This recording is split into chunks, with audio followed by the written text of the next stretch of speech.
Hello students, it's me Ajay and you are watching Ajay tutorial.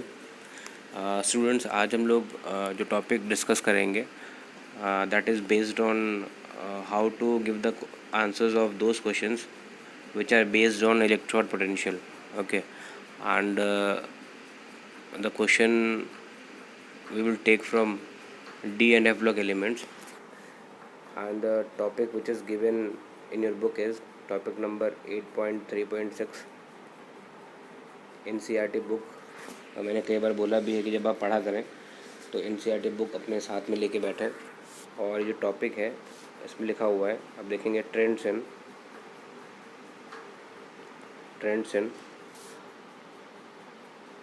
M3+/M2+ electrode potential.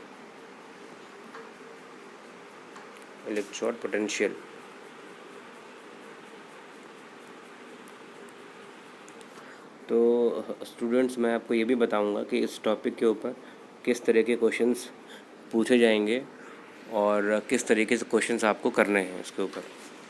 तो सबसे पहले तो students ये जान लीजिए, ये जो लिखा हुआ है यहाँ पर इसका मतलब क्या होता है. ठीक है, तो अगर यहाँ पर लिखा हुआ है M3+ और यहाँ पर M जो है वो कोई मेटल है, और let M be any metal of D block and it is getting reduced to M2+. ठीक है, एक M एक मेटल है और इसका जो चार्ज है वो +3 से कितना हो रहा है, +2 हो रहा है. ठीक है, और इसका मतलब चार्ज कम हो रहा है, और जब चार्ज कम होता है तो इसको हम लोग कहते हैं रिडक्शन.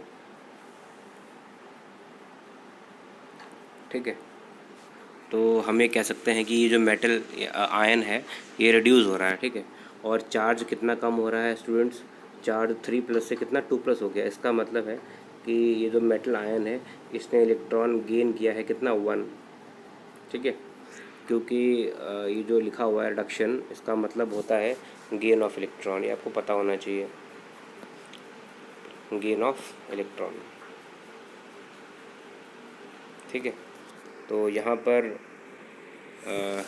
मेन बात ये है कि जब कोई भी स्पीशी इलेक्ट्रॉन गेन करती है तो हम कह सकते हैं कि वो रिड्यूस हो रहा है. ठीक है, और हमें पूरे टॉपिक में यही डिस्कस करना है कि M3+ ज़्यादा स्टेबल है या M2+ ज़्यादा स्टेबल है किसी भी उसके लिए, आयन के लिए. ठीक है, और तो ये आप समझ गए होंगे कि M3+ अगर M2+ में कन्वर्ट हो रहा है, इसका मतलब वो कोई भी स्पीशी है वो क्या हो रही है, वो रिड्यूस हो रही है. ठीक है, ठीक है. इसके बाद में एक और इम्पॉर्टेंट पॉइंट आप जान लो, और इसके बगैर तो आप कोई टॉपिक नहीं समझ पाओगे बिल्कुल भी, कि जिसका देखो एक्चुअली जो इलेक्ट्रोड पोटेंशियल होता है, इलेक्ट्रोड पोटेंशियल जो है ये 2 तरह का होता है. ठीक है, एक तो होता है ऑक्सीडेशन पोटेंशियल, एक होता है ऑक्सीडेशन पोटेंशियल. ऑक्सीडेशन पोटेंशियल होता है,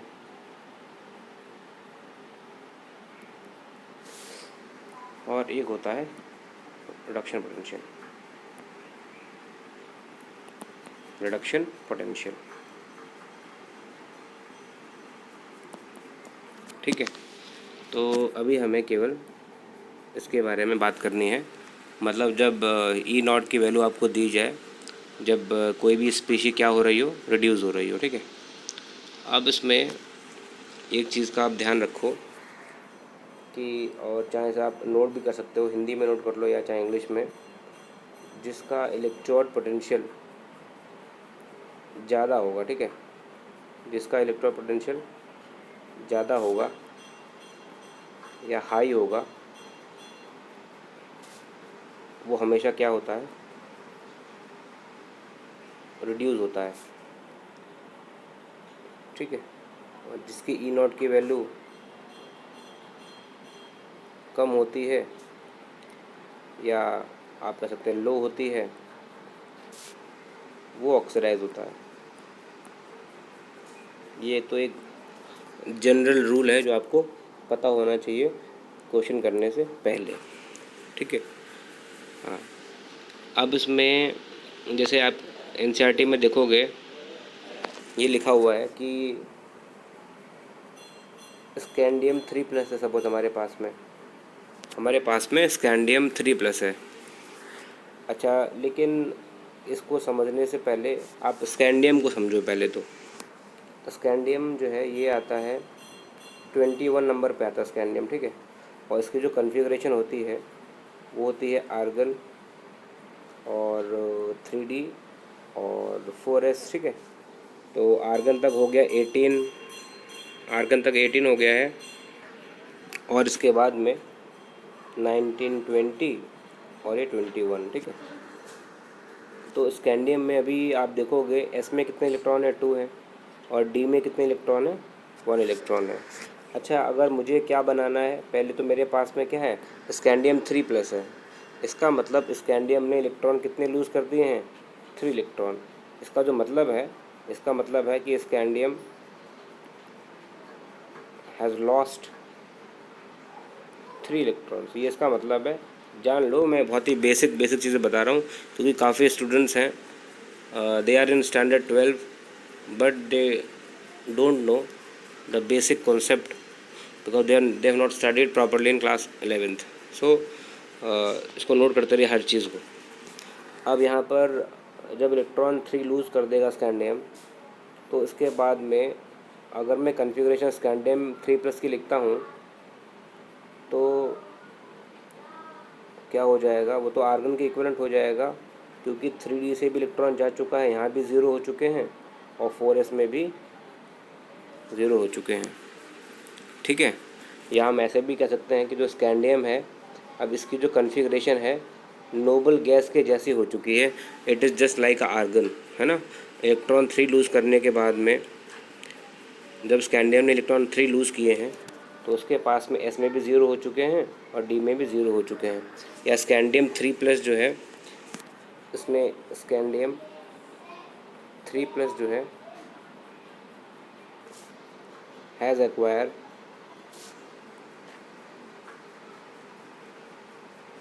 नोबल गैस कॉन्फ़िगरेशन,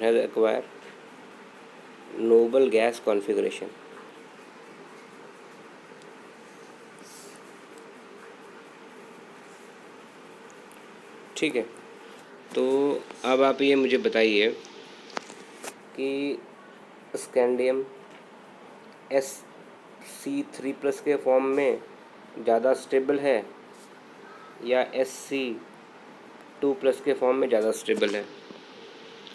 अभी जब ये 3+ के फॉर्म में है तो इसकी जो कॉन्फ़िगरेशन है वो आर्गन के जैसी हो चुकी है। आर्गन है, 3D में कितने हैं, 0 हैं, और 4s में भी कितने हैं, 0 हैं। या आप सिंपल आर्गन लिख दो तो भी चलेगा, कोई दिक्कत नहीं है इसमें, ठीक है। अच्छा, अगर ये इसकी कॉन्फ़िगरेशन आप लिखो तो ये क्या हो जाएगी, ये हो जाएगी आर्गन, और 3D कितना हो जाएगा, 1 हो जाएगा। अब आप मुझे केवल इतना बता दीजिए, ये स्टेबल है या ये स्टेबल है। ये वाला स्टेबल है, ठीक है, ये वाला स्टेबल है, क्योंकि ये नोबल गैस कॉन्फ़िगरेशन को स्कैंडियम अचीव कर चुका है 3 इलेक्ट्रॉन लॉस करने के बाद में। तो अब एक चीज़ और मुझे बताइए, ये आपको थोड़ा लॉजिक्स में लगाइए, दिमाग लगाइए, कि स्कैंडियम Sc3+ के फॉर्म में रहना चाहेगा या Sc2+ के फॉर्म में रहना चाहेगा। स्कैंडियम जाहिर सी बात है इस 3+ के फॉर्म में रहना चाहेगा, क्योंकि इस फॉर्म में ये स्टेबल है। इसकी जो कॉन्फ़िगरेशन है वो नोबल गैस की कॉन्फ़िगरेशन बन चुकी है, और स्कैंडियम में +3 ऑक्सीडेशन स्टेट जो होती है वो काफ़ी स्टेबल होती है। तो स्कैंडियम +2 में कन्वर्ट नहीं होगा, +2 में कन्वर्ट स्कैंडियम नहीं होगा, ठीक है। और जब स्कैंडियम +2 में कन्वर्ट नहीं होना चाहता या रिड्यूस नहीं होना चाहता है, ठीक है, तो इसीलिए इसका जो E0 की जो वैल्यू होगी वो भी कम रहेगी। मैंने आपसे अभी ऊपर लिखा था कि वही सब्सटेंस रिड्यूस होगा जिसका E0 ज़्यादा होगा, तो पेपर में अगर आपसे पूछेगा कि स्कैंडियम 3+ का जो E0 होता है या रिडक्शन पोटेंशियल होता है वो कम क्यों होता है, तो आप सिंपल कह देंगे कि स्कैंडियम 3+ के फॉर्म में स्टेबल होता है वो एक नोबल कॉन्फ़िगरेशन को अचीव कर चुका है, वो रिड्यूस नहीं होना चाहता है। ठीक है, तो आप यहाँ पर लिख सकते हैं E naught S C standard scandium 3+ slash scandium 2+ is low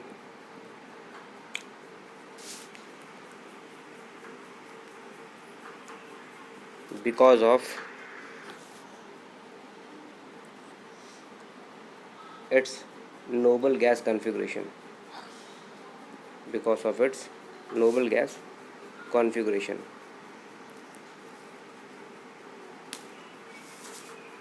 ठीक है स्टूडेंट्स, तो जब कभी भी क्वेश्चंस ऐसे पूछे जाएंगे तो आपको पहले तो कॉन्फ़िगरेशन लिख करके चेक कर लेना है। ठीक है, इसी तरीके से 2 एग्जांपल और हम लेंगे अभी। बस आपको दिमाग में ये बात बिठानी है अपने कि वही सब्सटेंस रिड्यूस होगा जिसका ई नॉट क्या हो, ज़्यादा हो। ठीक है, ये ध्यान रखना है आपको। अब स्टूडेंट से क्वेश्चन मैं यहाँ पर लिख रहा हूँ, why E naught Mn3+ slash Mn2+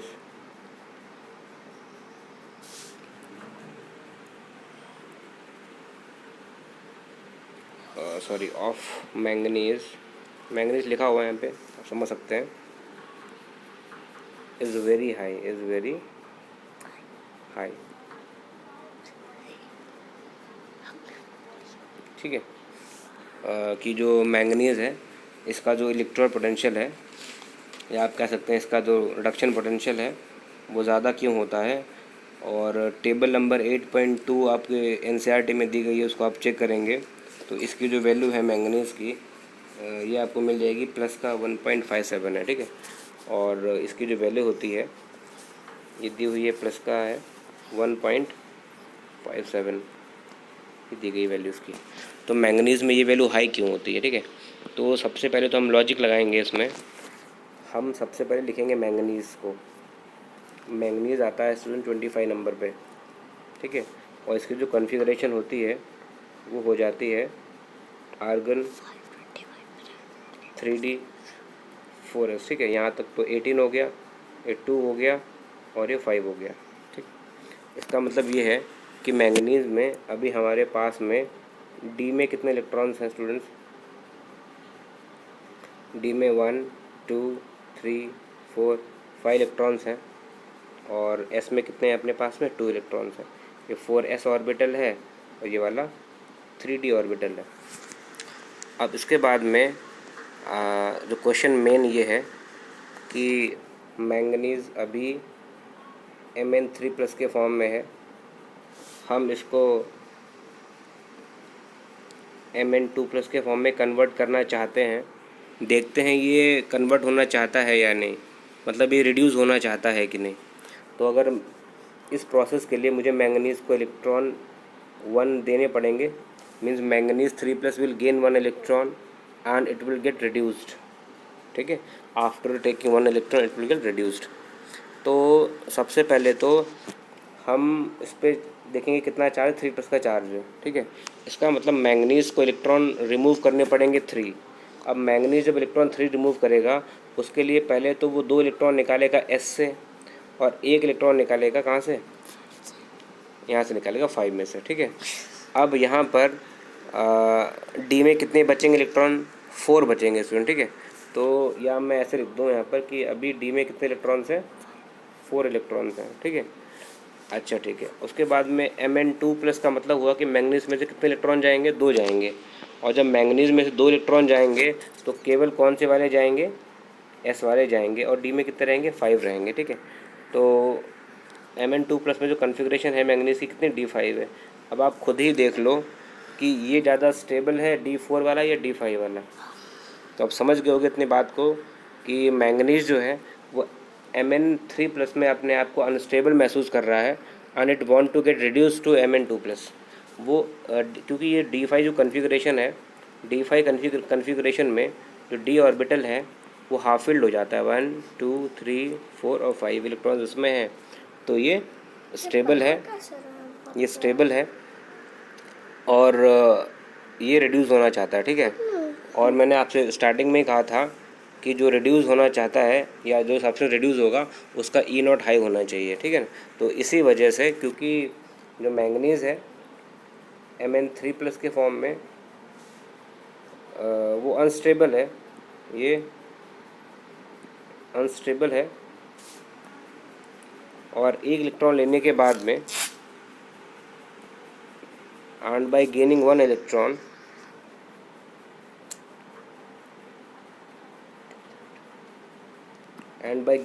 electron it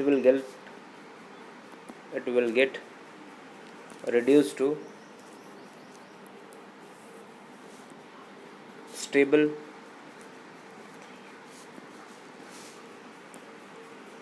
D5 configuration,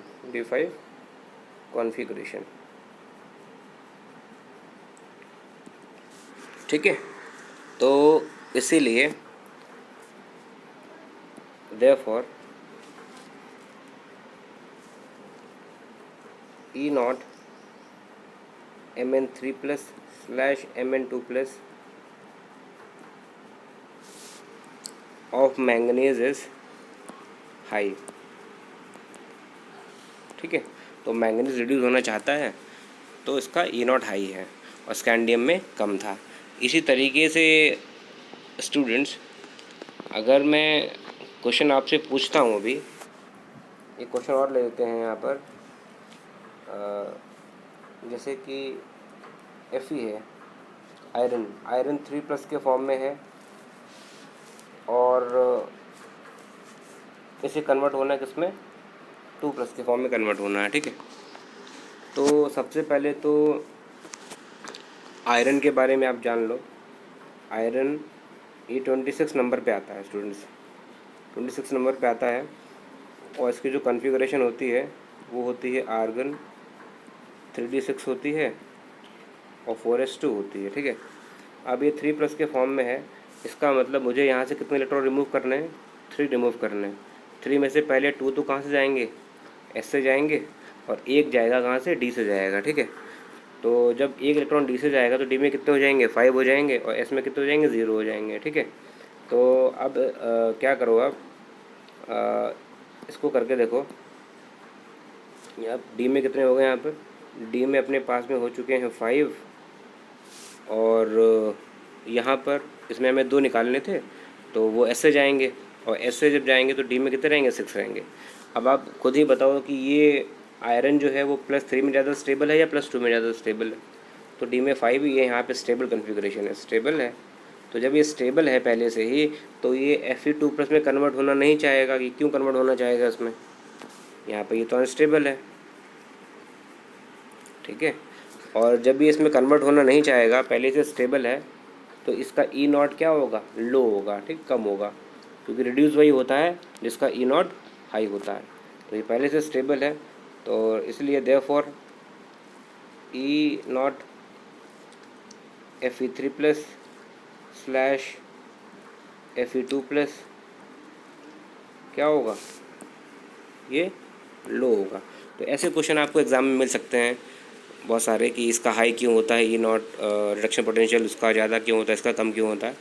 तो जब कभी भी इसमें आप बेसिक ये लॉजिक लगा के रखो कि जिसका ई नॉट ज़्यादा है वो रिड्यूस होगा, ठीक है।